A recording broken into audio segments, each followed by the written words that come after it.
Hi, everyone. Judge Andrew Napolitano here for Judging Freedom. Today is Thursday, July 31st, 2025. Our dear friend, Colonel Lawrence Wilkerson, joins us now.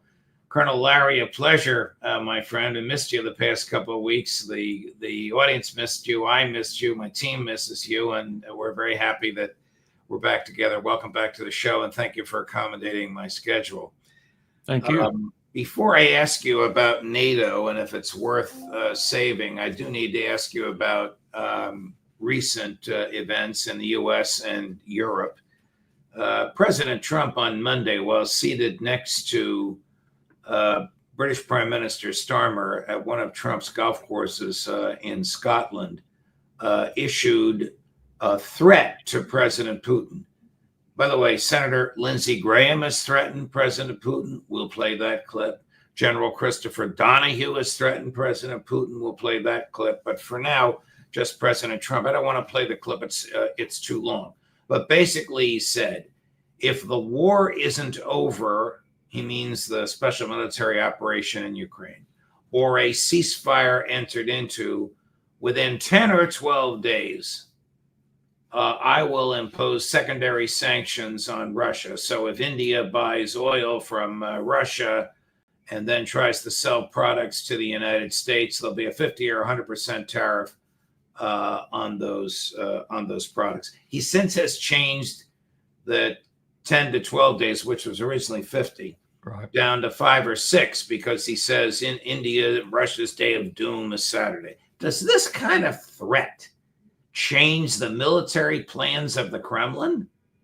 I think not. And I don't think it really means anything to the Kremlin, or for that matter, to Modi or anybody else that it might indirectly or directly affect.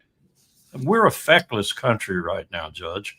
I was thinking the other day that a better acronym for this three-ring circus in Washington than MAGA would be DAMN, which would stand for Destroy America Now.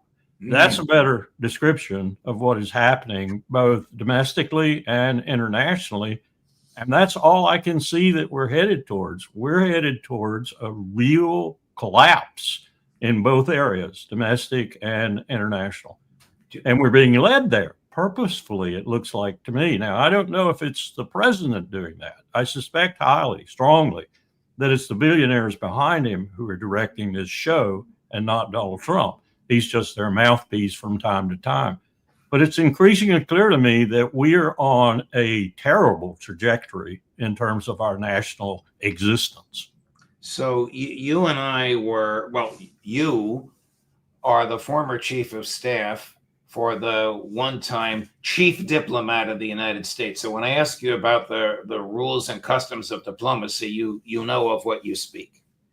But you and I were harshly critical of Secretary Blinken and President Biden for their refusal to communicate with President Putin or Foreign Minister Lavrov. Now we have the other extreme.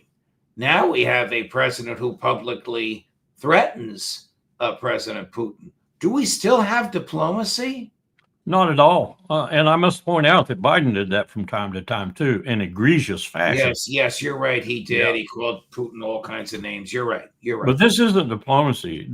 Diplomacy is a very, very fine instrument. And in the hands of masters, like I remember Brent Scowcroft and Jim Baker and a host of others I could name, in the hands of masters, it is a scalpel, a tool that can be used very carefully and very delicately to achieve your purposes and without bloodshed. We simply do not know how to do that anymore, Judge. We have lost that talent and skill, or we've spurned it. I fear both, and we are suffering as a result. What do you think the Kremlin thinks when Trump makes these threats? 50 days, 10 days, 6 days, or else? I want to say with others, some of whom I've watched on your show, that it washes off their back like water off a duck. But I think I agree with that in the sense of the immediate remarks and the immediate effect. But I think they're very worried. I think from Modi to Xi Jinping to almost any leader in the world, and look to Ignacio da Silva Lula in Brazil for the things he's doing right now. He's a very astute man. and he's a good leader. And he's backing away almost wholesalely now from the United States, which is a monumental move for Brazil to do. But the reason he's doing it is because, like Putin, like Xi Jinping, like Modi, like other leaders in the world, with the possible exception of Europe, where brain dead people rule, they're afraid, because they know we are possessed still of residual power that can do them great harm, both economic and military. And they're very worried. And I think Putin and Xi Jinping are worried in that sense too, because they know we have 6,000 nuclear warheads. I'm glad you mentioned China, Brazil, because it leads us into our conversation about BRICS. Now, listen to this. Really, I gotta editorialize a little, but I think you'll agree. Be my guest. So thank you. Absurd comments by Senator Graham claiming that we're going to whoop Putin's ass. I'm quoting the senator. I don't usually speak that way on air, but I'm quoting somebody else. Chris, cut number one. Putin, your turn is coming. You know, Donald Trump is the Scotty Scheffler of American politics and foreign diplomacy, and he's about to put a whooping on your ass. What's going to happen here is that Trump is going to impose tariffs on people that buy Russian oil. China, India, and Brazil, those three countries buy about 80% of cheap Russian oil. That's what keeps Putin's war machine going. So President Trump's going to put 100% tariff on all those countries, punishing them for helping Putin. Putin can live through sanctions. He could give a damn about Russian soldiers. But China, India, and Brazil, they're about to face a choice between the American economy or helping Putin. And I think they're going to come pick the American economy. That's a perfect example, Judge. Lindsey Graham wouldn't know diplomacy if it was a flower sticking up in a pool of porridge. Old Lindsey don't know nothing but how to kick people's ass. And that, just listen to what he said. Just listen to what currency and on what system, financial or otherwise, is all this going to happen, Lindsey? Do you realize that the world is marshaling its economic and trade power to escape America's hold that is demonstrated almost every day by sanctions? Do you realize that that's happening, Lindsey? Where have you been? Are you stuck in a South Carolina boondock? Well, this is an example of a person who gets to whisper into the president's ear when he sits next to him on the golf carts, which as we know, happens all the time. This is the type of advice that Donald Trump is getting. Donald Trump, a man without deep thoughts or ideological understanding of the realism, the legitimate need for each sovereign country to be secure. He takes this advice, and what results is the type of absurd statement like we saw seated next to Prime Minister Starmer. I got to play one more of these for you now. Let me just make one comment, Judge, if you don't mind. Sure. I would say that Donald Trump is doing exactly what you just described, and he's listening to Lindsey as the valid, genuine voice of his core base, and that's falling apart. I wonder if he's even listening to Secretary Rubio and Secretary Hegseth. I argued that Hegseth was not qualified, but the Hegseth that I know is far brighter and far more cautious than the words that come out of the president's mouth. I think you're right, and I think General Donahue and his remarks about Kaliningrad are proof positive of that. I can't believe that Hegseth authorized those remarks. Well, I'm going to play that right now, and the question to you was going to be, could a statement like this have been made, which threatens American troops on the ground in Russia without the express approval of the Secretary of State or the President of the United States? Before you answer, we'll watch this together. Cut number 16. If you look at Kaliningrad, you can argue back and forth, but it's about 47 miles wide, surrounded by NATO on all sides. There's absolutely no reason why that A2AD bubble, to deter Russia, we cannot take that down from the ground in a time frame that is unheard of and faster than we've ever been able to do.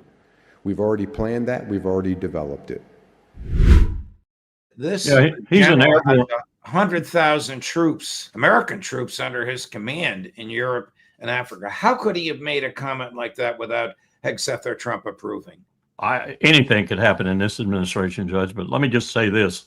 That guy's career, that guy's background is all airborne.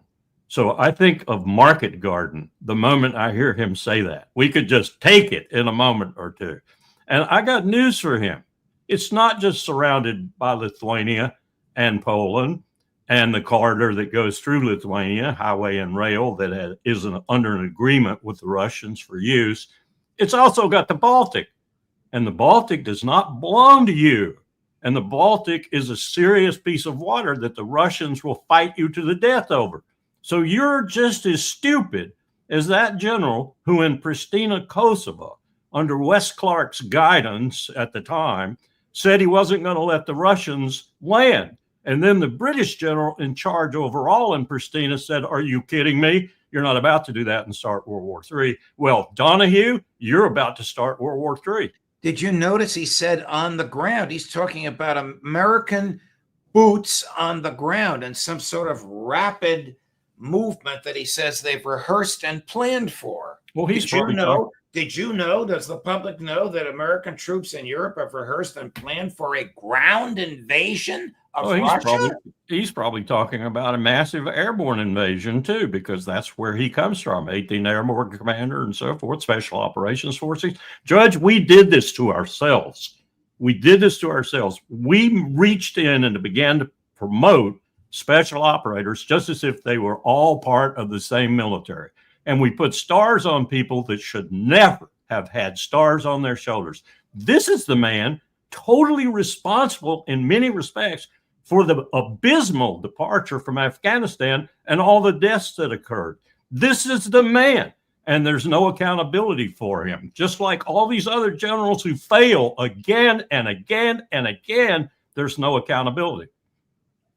How much longer do you think President Trump, because the legislation signed in the Biden era is for the aid to Ukraine subject to the president, how much longer do you think President Trump will continue to supply Ukraine? He seems to be supplying it now at the same or greater rate than President Biden was.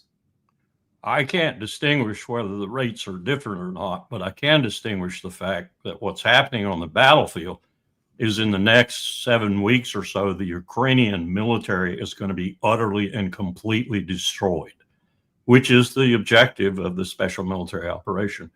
My question is, where do we go from there? What does Donald Trump do when Zelensky's been assassinated or has disappeared with his billions, or some other untoward event has happened with regard to the political situation in Kyiv and Ukraine in general, and the Russians are totally triumphant, and if they wanted to, could take the whole damn country? What are we going to do then? Is Ukraine lost already? Yes. Yes. You don't hesitate for a moment in answering that. Not at all. Not at all.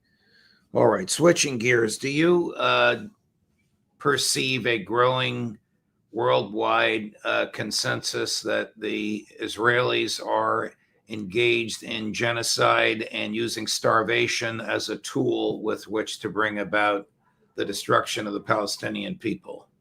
I do. And it's not just Tony Aguilar, for example, whose testimony is just gut-wrenching. We're getting ready to get the Eisenhower Media Network behind him and what he's trying to do to spread the word. I've seen other things than Aguilar's testimony, and I've seen it from military people of the United States, as well as Britain. And they're absolutely right about what's happening over there. Either Netanyahu is just completely blocked out from the real situation by his IDF generals and colonels, or he's lying through his teeth. I suspect the latter. When he says there's no starvation going on, he is showing himself as either an absolute idiot who's totally out of contact with the battlefield, or complicit. And I think the latter. Starvation is going on. It is a weapon of war for Bibi Netanyahu. Here he is, cut number 12, Chris. Israel is presented as though we are applying a campaign of starvation in Gaza. What a bold-faced lie. There is no policy of starvation in Gaza, and there is no starvation in Gaza. We've enabled the amount required by international law to come in. There are hundreds and hundreds of trucks loaded with tons. So far, we've supplied 1.9 million tons of food since the beginning of the war. Almost 2 million tons. And now we have hundreds of trucks that are waiting on the Gazan side of the Kerem Shalom crossing. And it's international organizations, some of them very well intended. And it's the UN too. Food that they purchased. And we said, go ahead, deliver it. And all of this happened within the last 128 to 150 hours. So some of that he said is true, but it's really a day late, a dollar short. And he forgot to mention the fact that in the process of doing this over the last several months, his people have been killing 50 to 150 Palestinians a day as they came forward to get the food and the water. Never heard of anything like this in recorded history. The slaughter and mass murder of innocent people as they stand on line starving, waiting for food. This is a very, very dangerous man. I mean, you've told us that, and it's rather obvious. What will it take for Donald Trump to recognize it? Trump has said he believes there's starvation, and the United States has sent aid there. And why haven't the Palestinian people thanked us? Why haven't the Palestinian people thanked you? You funded and financed the genocide being waged against them, Donald Trump. And by the way, when I went up there to get my water and my food, and I was starving and dying of thirst, I watched my friends shot in the testicles and the arms and the head all around me because the IDF was taking target practice on various body parts as we came up to get the food. Well, where does this go from here, Colonel? Disaster further, I suspect. And what we're looking at, Judge, and I don't mean to denigrate what's happening in Gaza or the West Bank just as badly almost, but what we're looking at is Netanyahu wants to go back to war with Iran, and he is determined to go back to a war with Iran because he sees that as the only salvation over the next 6-7 months of his administration, and ultimately the only salvation of Israel's posture in the Levant. And what he's going to do by doing that, opening another war against Iran, expecting the United States to come in at least partially, I'm sure he wish we come in whole hog, is destroy his country, destroy it irretrievably. Well, I agree with you. I believe that the Epstein saga will get worse for the president. And as you and I have said many times, when all else fails, they take you to war, and the U.S. will start a war against Iran. But before we get there, here's somebody else who's a dollar short and a day late, but he's right in what he finally is saying. Chris, cut number 15. Senator, when you hear the Israeli prime minister saying there's no starvation happening in Gaza, what, do you believe he's lying? Of course he's lying. He is a disgusting liar. Israel had a right to defend itself from the terrible Hamas attack. But I think everybody understands that in the last 2.5 years, they have been waging a brutal, horrific, almost unprecedented type of war, not just against Hamas, but against the Palestinian people. So you got an area, territory there of 2.2 million people. They have already killed 60,000. They have injured 140,000, most of whom are women, children, and the elderly.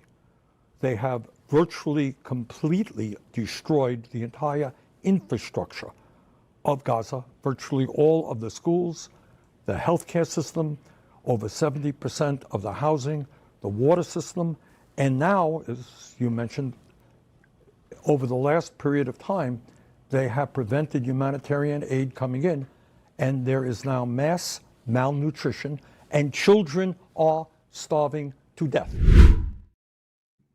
The only thing he's wrong about, Judge, and it's a trifling matter, if you will, is that we have done topographical analysis of the terrain and used all the factors we use for casualty determination. It's over 200,000. Wow. 50% of whom are women and children. Wow. I got to ask you about NATO, Colonel. Why do you think the EU caved to Trump's 15% tariffs? I think they feel they have no choice and that they can ride it out, and that in any event, his mercurial nature with regard to even these issues like tariffs is such that things will change tomorrow or the next day or the next. Is NATO worth saving, Colonel? No, it is not. It really isn't. I thought for a while there that we could shift it into, as Powell wanted to do, a European security identity that would eventually take over its own defense and security with our nuclear umbrella over them, of course. But I don't anymore. I think it's so tainted now and so identified as it is with deception and deceit and murder that no one will accept it on, quote, the other side, unquote. And that's an essential thing if you're going to build a security, a new European security architecture and replace NATO. So I don't know what's going to happen. We're probably going to go back into a Europe that looks a lot like the 1930s Europe. Wow. And we know what happened then.